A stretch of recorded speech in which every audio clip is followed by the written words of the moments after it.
우리가 세상을 살아가면서 많은 사람들이 좌절을 하게 되는 일들 가운데 가장 대표적인 것은 나는 열심히 살고 열심히 노력했는데 거기에 대한 정당한 대가를 가지지 못할 때입니다.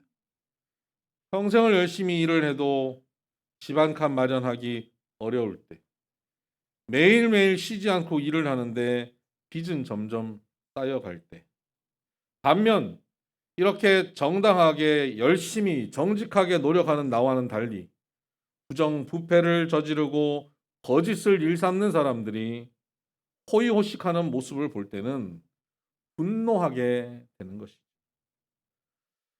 이러한 모습은 신앙의 과정 속에서도 나타납니다. 우리가 하나님을 믿고 신앙생활하고 말씀을 붙잡고 살아가는 가운데도 우리가 양심을 가지고 말씀을 순종하고 열심히 믿음으로 사는데 그 삶의 결과가 나의 믿음과는 다른 결과가 나타날 때가 있습니다. 내가 이렇게 믿음으로 열심히 살면 하나님께서 우리를 복된 삶으로 인도할 것이다 라고 기대하지만 복된 삶은커녕 오히려 여러 가지 일들이 꼬이고 힘들어지고 남들의 손가락질을 받게 되는 자리에 처할 때도 있습니다. 오히려 나를 손가락질했던 그 불신앙하는 사람들, 하나님의 말씀을 거부하고 떠나가는 사람들, 하나님을 조롱했던 사람들이 더 잘 되는 것 같은 상황을 볼 때 우리는 매우 마음이 답답하고 절망하게 됩니다.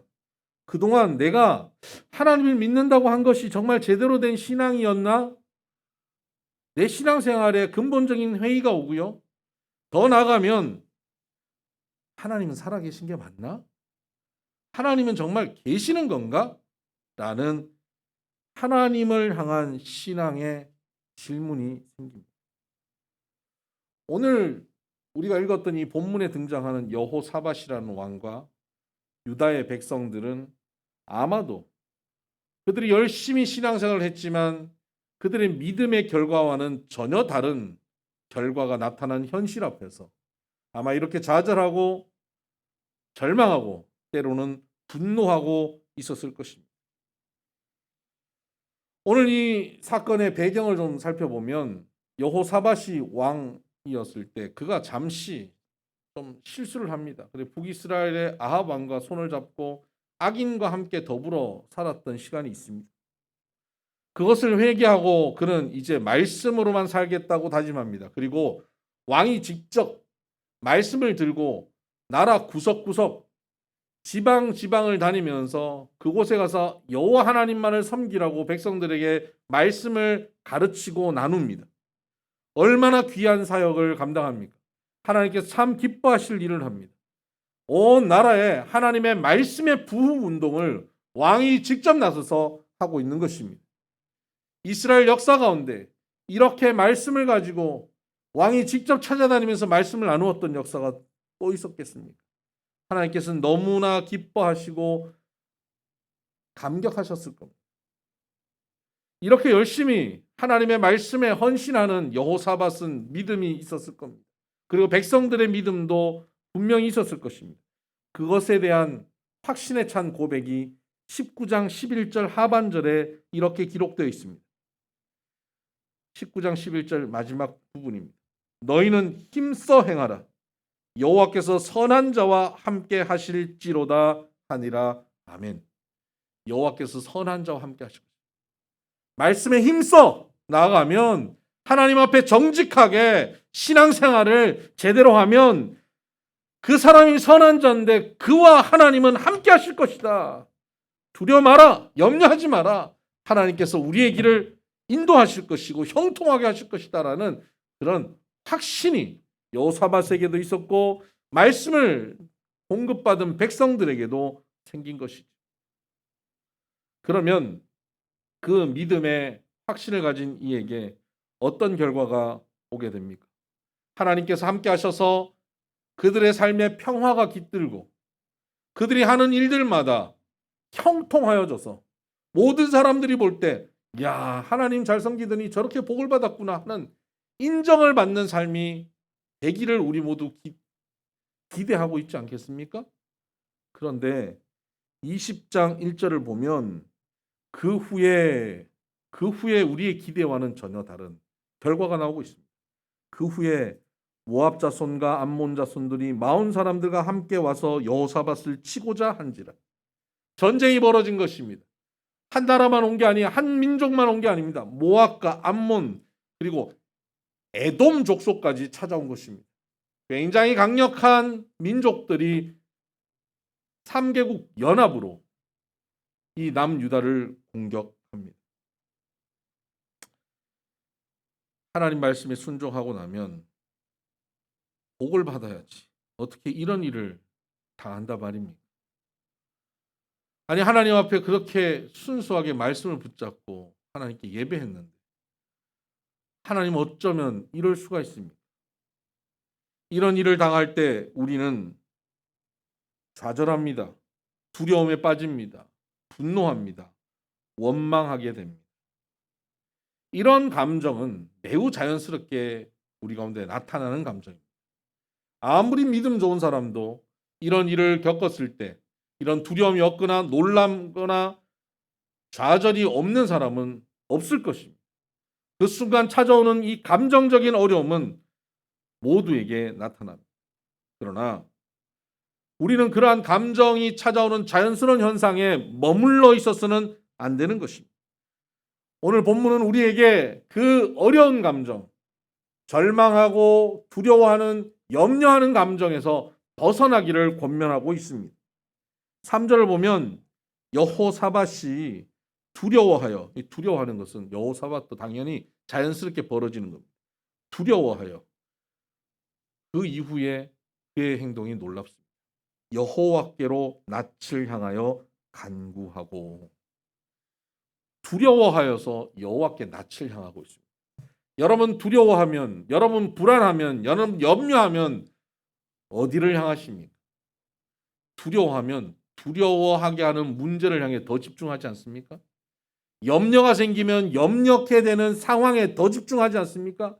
그리고 그 상황의 최악의 상황을 계속 생각하면서 이렇게 되면 이런 어려움이 벌어지고 그 어려움은 더 큰 어려움을 만들고 결국은 우리 모두 다 불행해질 것이다 라고 우리를 불행의 끝으로 몰고 가지 않습니까?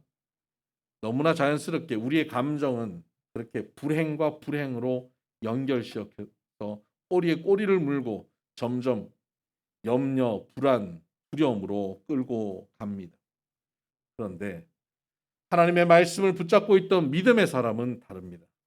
믿음의 사람은 두려움에서, 그 두려움의 문제에서 하나님을 향하여 낯을 돌립니다. 문제를 완전히 해결한다는 것이 아닙니다. 우리는 그 문제의 얼굴을 쳐박고 있는 것이 아니라 그 문제에서 얼굴을 돌려서 여호와를 향하여 바라보는 것, 그것이 기도입니다. 방향만 바꾸면 되는 겁니다. 내가 여전히 문제의 구렁텅이 속에 빠져 있어도 문제를 바라보고 있느냐, 아니면 이 문제에서 건져주실 여호와를 바라보고 있느냐, 이것이 중요한 것입니다. 문제에 집중하는 것이 아니라 나의 왕 되시고 나의 구원자 되신 여호와 하나님 주 예수 그리스도를 바라보아야 하는 것입니다. 방향을 바꾸는 것입니다. 우리의 마음의 방향, 우리의 생각의 방향을 바꾸는 것입니다. 그런데 이 여호와를 향해서 낯을 든다, 돌린다라고 하는 이런 말씀이 비유적이어서 이거 어떻게 하는 것이 낯을 돌리는 건가라고 우리가 삶에 적용하기가 쉽지 않지요. 여호와를 향해서 낯을 돌리고 방향을 설정한다고 하는 것은 이해되지 않고 억울하고 답답한 상황, 절망적인 상황 속에서 혼자 집에 슬픈 음악 듣고 커튼 쳐놓고 주저앉아 있는 게 아니라는 겁니다. 거의 잠수 타고 우울한 분위기 속에 무너져 있는 것이 아니라는 겁니다. 힘든 그 문제 가운데 머물러 있으면 안 된다는 겁니다. 거기서 뛰쳐나와야 합니다. 나를 우울하게 하고 나를 지치게 하고 나를 실망케 한 그 상황에서 돌아서야 하는 것입니다. 돌아서서 누구에게로 향해야 됩니까? 하나님께로 향하는 겁니다. 하나님께로 향한다는 것은 구체적으로 어떻게 하는 겁니까? 주일날 교회 나오는 겁니다. 예배 현장으로 달려오는 거예요. 말씀을 묵상하고 말씀을 나누고 은혜가 있는 자리가 있다면 거기를 찾아가는 겁니다. 내가 만나면 믿음으로 나를 권면할 사람이 있다면 그 사람을 만나는 것입니다. 그런데 참 희한하게도 어렵고 힘들 때, 지치고 피곤할 때는 그런 자리에 가면 사는데, 그런 사람 만나면 사는데, 다른 데는 가도 거기는 딱 가기 싫어요. 사단이 우리의 마음을 그렇게 붙잡아. 그러니까 이걸 명심하셔야 됩니다. 그렇게 지치고 피곤하고 절망되는 그 순간에 정말 가기 싫은 곳, 정말 만나기 싫은 사람이 나를 살리는 곳이고 나를 회복시킬 사람이라는 것을 기억하시길 바랍니다. 그때 성경 펴는 것이 제일 어렵습니다. 그때 유튜브로 설교 듣는 일이 제일 어렵습니다. 그거 하나만 눌러도 삽니다. 이것이 여호와께 낯을 돌리는. 여러분 그 자리에서 여호와께 낯을 돌리시길 바랍니다. 그렇게 낯을 돌리면 하나님께서 우리를 점점 은혜의 자리로 끌고 가십니다. 낯을 돌리는 것이 기도의 시작입니다. 그리고 그 기도는 하나님께서 강력한 기도로 우리를 이끌어 가십니다. 여러분 가장 강력한 기도가 어떤 기도인지 아십니까? 자녀가 부모에게 뭔가를 해달라고 요구할 때 피할 수 없는 요구가 뭔지 아십니까? 아빠 약속했잖아 이겁니다. 아빠 지난주에 약속했잖아. 약속했으니까 해줘야지. 이거예요. 하나님께 우리가 구하는 가장 강력한 기도는 뭐냐면 하나님 약속하셨잖아요. 약속대로 이루어졌어야지. 이게 뭡니까? 지금 이 상황이 약속대로 해주세요 라고 구할 때 하나님께서 반드시 응답하십니다. 출애굽했을 때 이스라엘 백성들이 금송아지를 만들고 그들이 타락합니다. 하나님께서 그들을 진멸하시겠다고 모세에게 말씀하시죠.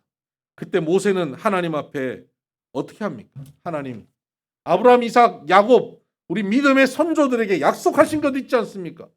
그 약속대로 이 백성들을 하나님의 백성, 영원한 하나님의 백성 삼아 주셔야지 않겠습니까? 라고 말씀을 들고 하나님께 기도합니다. 그때 여호와께서 그 기도가 끝나자 뜻을 돌이키사 화를 백성에게 내리지 아니하셨더라라고 말씀하고 있습니다.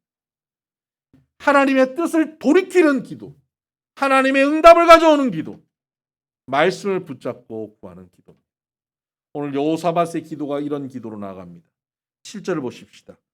우리 하나님이시여 전에 이 땅 주민을 주의 백성 이스라엘 앞에서 쫓아내시고 그 땅을 주께서 사랑하시는 아브라함의 자손에게 영원히 주지 아니하셨나이까. 하나님께서 그때 그렇게 하셨지 않습니까? 그리고 그렇게 약속하셨던 것 아닙니까? 그런데 왜 이런 일이 벌어집니까? 9절 보십시다. 만일 재앙이나 난리나 견책이나 전염병이나 기근이 우리에게 임하면 주의 이름이 이 성전에 있으니 우리가 이 성전 앞과 주 앞에 서서 이 환난 가운데서 주께 부르짖은즉 들으시고 구원하시리라 하였나이다. 언제 이렇게 말씀하셨죠? 솔로몬이 성전을 짓고 하나님께 봉헌해 드렸을 때 하나님께서 이렇게 말씀하셨습니다. 역대하 7장 14절에 그 근거가 있습니다. 하나님께서 이렇게 하겠다라고 말씀하셨어요. 그 말씀을 붙잡고 기도하는 것입니다. 하나님 그렇게 말씀하셨지 않습니까? 약속하셨지 않습니까? 그렇게 해주세요. 이들의 공격 앞에서 우리가 무너질 수 없습니다. 하나님 약속하신 대로는 이 공격에 우리가 무너지면 안 되지 않습니까? 약속대로 이행하여 주옵소서라고 구합니다. 여러분 우리가 방향을 하나님께로 향하면 하나님께서는 우리에게 말씀을 깨닫게 약속한 말씀이 떠오르게 됩니다. 그리고 그 말씀을 붙잡고 기도의 자리로 더 나가시길 바랍니다. 약속을 가지고 구하시길 바랍니다. 강력한 기도의 자리로 나아갈 수 있는 우리가 되기를 주의 이름으로 축복합니다. 하나님께서는 이런 강력한 기도에 응답하십니다. 14절을 보십시오. 13절부터. 유다 모든 사람들이 그들의 아내와 자녀와 어린이와 더불어 여호와 앞에 섰더라. 모든 백성들이 여호와 앞에 선 것입니다. 혼자 여호사밧 혼자 한 게 아니죠. 여호사밧과 백성들, 그들의 아내와 자녀들, 어린이들까지도 선 것입니다. 약속을 붙잡고 기도할 때 이들이 어떻게 합니까? 합심하여서 하나가 되어서 예배 공동체로 주 앞에 선 것입니다. 그리고 12절 하반절을 볼까요? 이 큰 무리를 우리가 대적할 능력이 없고 어떻게 할 줄도 알지 못하였고 오직 주만 바라보나이다. 이 큰 무리 앞에서 이 백성들이 함께 합심하여 모여서 뭐라고 얘기합니까? 우리는 어떻게 할지 알지 못합니다. 우리가 할 줄 아는 것은 오직 주만 바라봅니다. 라고 기도하고 있습니다. 여러분, 강력한 기도, 말씀을 붙잡는 기도를 하는 백성들이 가지는 태도, 그들이 말씀 붙잡고 기도하는 그들의 모습을 뭐라고 정의하냐면 주만 바라봅니다라고 정의하고 있습니다. 우리가 어려운 상황 속에서 낯을 겨우 돌려서 주를 향하여 나아가다 보면 점점 그 포커스가 주님을 향하여서 완전히 집중되어집니다. 내가 주님만 바라봅니다. 주만 바라봅니다라고 고백하게 되는 거예요. 여러분, 하나님의 응답이 임하기 직전에 우리의 상태가 어떤지 아십니까? 나는 세상에 어떤 것도 소망하지 않습니다. 세상에 어떤 도움도 기대하지 않습니다. 나는 주님만 바라볼 것입니다. 주님이 하시면 하시는 줄 믿습니다. 바다를 가르신 주님, 광야에서 먹이신 주님, 죽은 자를 살리시고 없는 중에 있는 것 같이 부르신 주님을 나는 바라봅니다. 주님이 하시면 하실 것이고 주님이 안 하시면 안 하실 겁니다. 주님은 살리기도 하고 죽이시기도 하고 높이기도 하고 낮추시기도 하는 전능자이며 주관자이시고 왕이시고 통치자이심을 제가 완전히 압니다라는 고백이 응답받는 백성의 고백입니다. 여러분의 삶 가운데 이런 고백이 있게 되기를 주만 바라봅니다 라는 고백이 우리 가운데 흘러나오게 되기를 바랍니다. 이러한 고백을 하고 있는 이들에게 하나님께서 말씀하십니다. 그 예배 현장에서 야하시엘이라고 하는 레위인에게 하나님의 영이 강하게 임합니다. 그리고 그를 통하여 말씀이 선포되어집니다. 하나님의 말씀은 우리 꿈을 통해서도 환상 중에도 들려질 수 있지요. 그러나 꿈을 통해서는 사단도 장난할 수 있고 환상을 통해서 사단도 장난할 수 있어요. 그리고 내가 굉장히 바라는 것이 그 꿈과 환상을 통해서 그렇게 나타날 수도 있습니다. 그러니까 꿈이나 환상을 가지고 하나님 말씀이라고 분명히 받아들이기는 어려움이 많습니다. 그러나 분명한 것은 우리가 함께 예배 현장에 모였을 때 강단에서 선포되는 하나님께서 오늘 이곳에서 영의 말씀으로 전해 주신 하나님의 말씀이 나에게 들려주는 정확한 하나님의 응답이라는 것입니다. 여러분, 우리에게 주시는 응답은 주일 강단을 통해서 여기서 선포되는 말씀이 가장 정확한 응답입니다. 여기서 하나님의 음성을 들으셔야 합니다. 답은 하나님의 말씀은 예배 현장에서 선포되는 말씀 가운데 있습니다. 그 말씀을 받을 수 있어요. 그냥 1시간 예배 드리고 간다. 그냥 모였다가 또 주일 이 한 주간 예배 드리고 가니까 이번 한 주간 또 큰 어려움 없이 지나가겠지. 그런 형식적인 종교 행위로의 예배가 아니라 오늘도 하나님께서는 내게 말씀하실 것이다. 저 말씀을 내가 붙잡고 한 주간 또 승리하며 살아가요. 하나님의 축복의 말씀, 응답의 말씀을 내가 붙잡고 그 말씀이 성취되는 삶을 살아야지. 오늘은 하나님께서 내게 어떤 말씀을 주실까? 라고 말씀 앞에 귀를 기르고 마음을 열고 나아가는 것, 이것이 응답받는 자의, 주만 바라보는 자의 태도입니다. 그렇게 모든 백성들이 어림이까지 서서 주만 바라보고 있을 때 야하시엘을 통해서 주셨던 말씀은 이것입니다. 20장 15절 말씀. 야하시엘이 이르되 온 유다와 예루살렘 주민과 여호사밧 왕이여 들을지어다. 여호와께서 이같이 너희에게 말씀하시기를 너희는 이 큰 무리로 말미암아 두려워하거나 놀라지 말라. 이 전쟁은 너희에게 속한 것이 아니요 하나님께 속한 것이니라. 내일 너희는 그들에게로 내려가라. 그들이 시스 고개에 올라올 때에 너희가 골짜기 어기 여루엘 뜰 앞에서 그들을 만나려니와 이 전쟁에는 너희가 싸울 것이 없나니 대열을 이루고 서서 너희와 함께한 여호와가 구원하는 것을 보라. 유다 예루살렘아 너희는 두려워하지 말며 놀라지 말고 내일 그들을 맞서 나가라. 여호와가 너희와 함께 하리라 하셨느니. 야시엘을 통해서 주셨던 말씀. 두려워하지 말고 놀라지 마라. 전쟁은 너희에게 속한 것이 아니라 내게 속한 것이다. 너희는 대열을 이루고 나가서서 내가 어떻게 구원하는지를 봐라. 그 믿음으로 맞서 나아가라 라고 말씀하십니다. 여러분, 우리에게 참 어려운 문제가 가득한데 주일 교회에 와서 예배 드릴 때 하나님께서 그 문제를 향해서 이렇게 강단에서 선포하신다면 여러분 어떻게 받아들이겠어요? 사업의 문제, 자녀의 문제, 건강의 문제, 여러 문제를 가지고 어떻게 해야 할지를 모르겠습니다. 주님하고 나왔는데 주님께서 그 문제는 네 문제가 아니라 내 문제다. 내가 해결할 거야. 너는 그저 내가 어떻게 해결하는지를 바라보라. 내가 너와 함께 하겠다. 라는 말씀을 들으면 여러분 어떠십니까? 위로가 되고 아멘이 되죠. 아멘. 아멘. 그러고 난 다음 어떡하세요? 문 열고 나가면서 그 문제 또 어떻게 해결해야 되지? 이러고 나가는 거예요. 아멘 하고 나아가면서 아멘은 아멘인데 그거 결국 내가 어떻게 해야 되는 거야? 그럼 또 이번 주에 내가 어떻게 하라는 거야? 이러고 나가는 것은 아멘이 아닌 거예요. 이것은 응답받는 자세가 아닌 겁니다. 여호사밧과 백성들은 이 말씀 앞에 어떻게 반응하고 있습니까? 18절을 보십시다. 여호사밧이 몸을 굽혀 얼굴을 땅에 대니 온 유다와 예루살렘 주민들도 여호와 앞에 엎드려 여호와께 경배하고. 엎드립니다. 그냥 아멘 정도가 아니라 완전히 엎드려서 경배합니다. 그 말씀을 주신 하나님께 감사하는 예배를 드리는 거예요.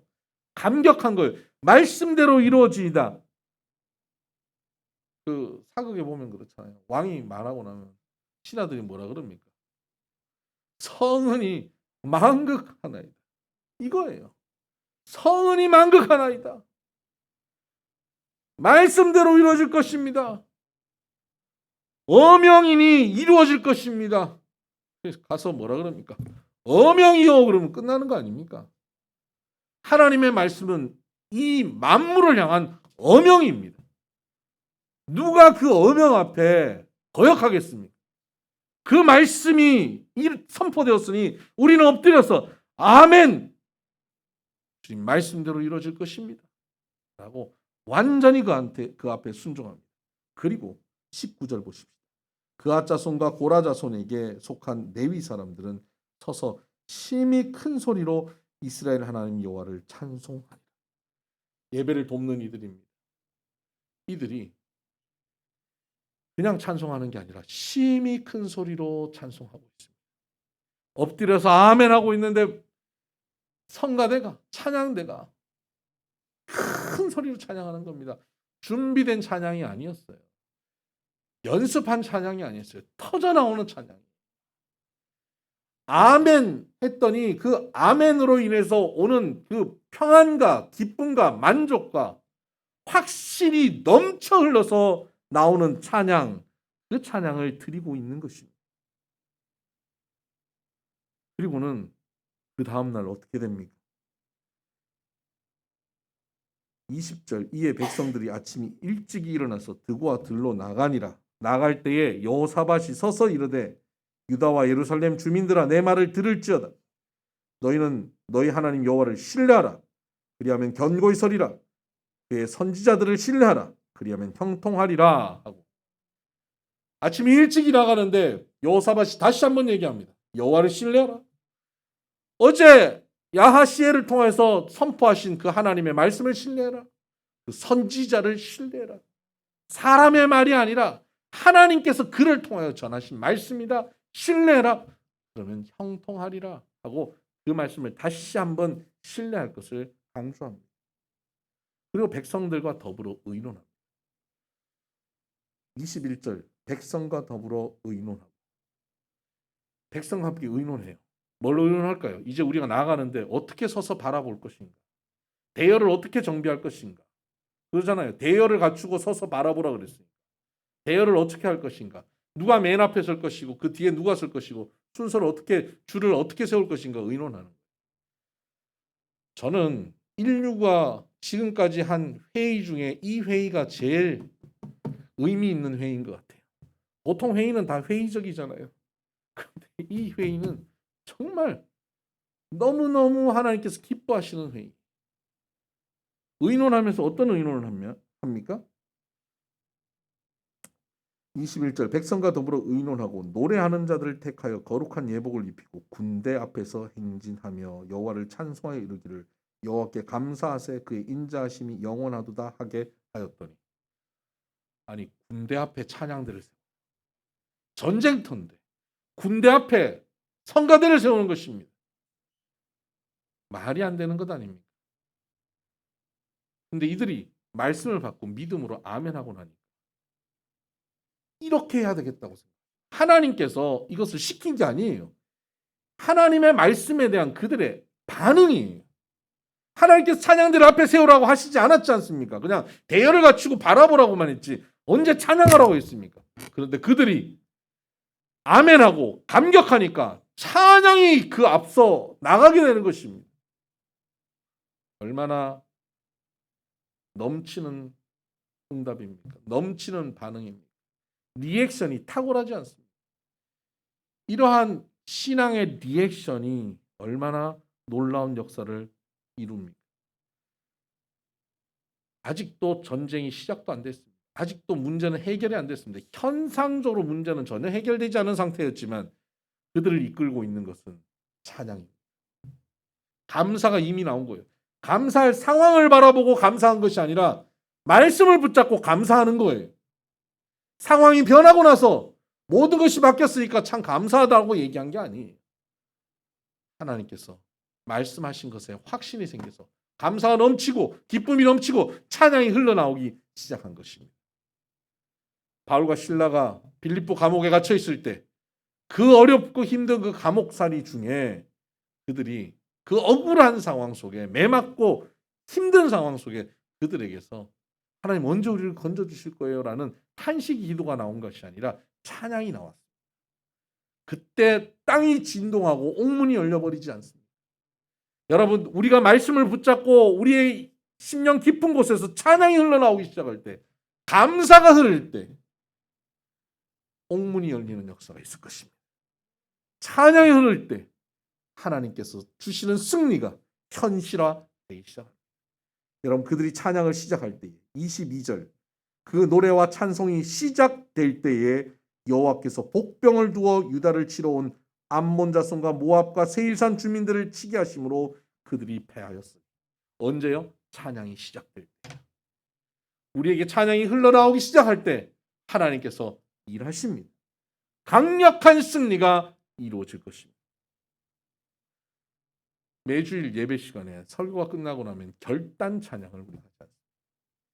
이것이 바로 하나님이 주신 말씀을 붙잡고 감격과 확신에 찬 찬양인 것입니다. 말씀대로 이루어지는 줄 믿습니다. 아니 이미 이루어진 줄 믿습니다. 이미 감사가 넘칩니다. 하면서 고백하고 결단하는 찬양입니다. 이런 찬양을 할 때 질병이 떠나갈 것이며 어둠의 권세가 떠나갈 것이고 우리를 붙잡던 염려와 근심과 두려움, 미움과 다툼이, 환난이, 고난이 떠나가게 될 줄 믿습니다.